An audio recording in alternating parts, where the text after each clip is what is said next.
Kwa nini Yesu atuambie kwamba kila tunapoenda kuomba, kama tuna neno juu ya mtu tusamehe? Kwa sababu Yesu alijua kwamba tutaudhiwa kila wakati. Yesu alijua kwamba asubuhi atakuuzi, mchana atakuuzi, jioni atakuuzi.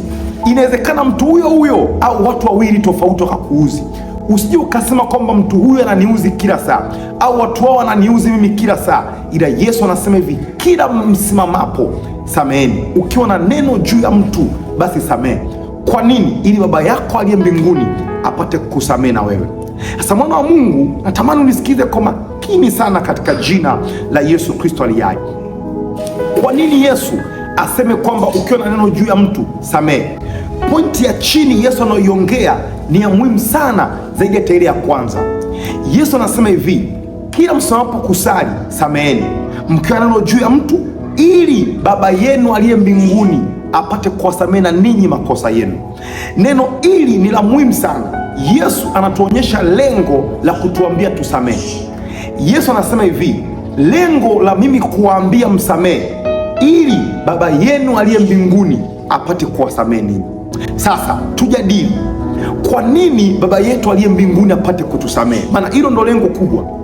Ni kwa sababu, nisikize mwana wa Mungu, sisi wote anasema hivi, ili Baba yenu wa mbinguni apate kuwasamehe ninyi.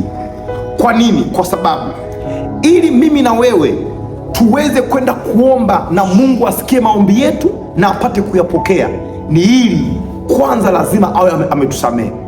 Kile kitendo cha sisi kusamehewa ndicho kinatupa kustahili kusimama mbele za Mungu.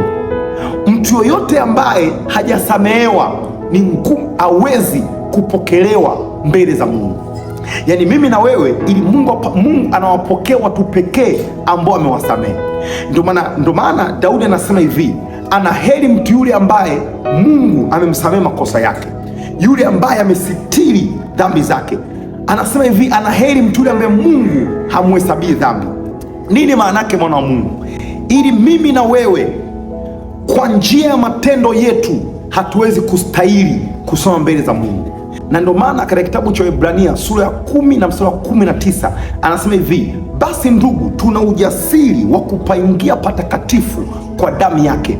Maanake kinachotupa ujasiri wa kupaingia patakatifu kwa Mungu hata kusema naye ni ile damu ya Yesu.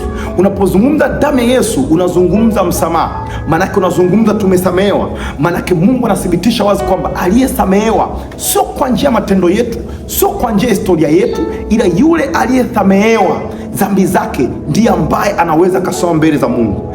Kwa hiyo kusamehewa dhambi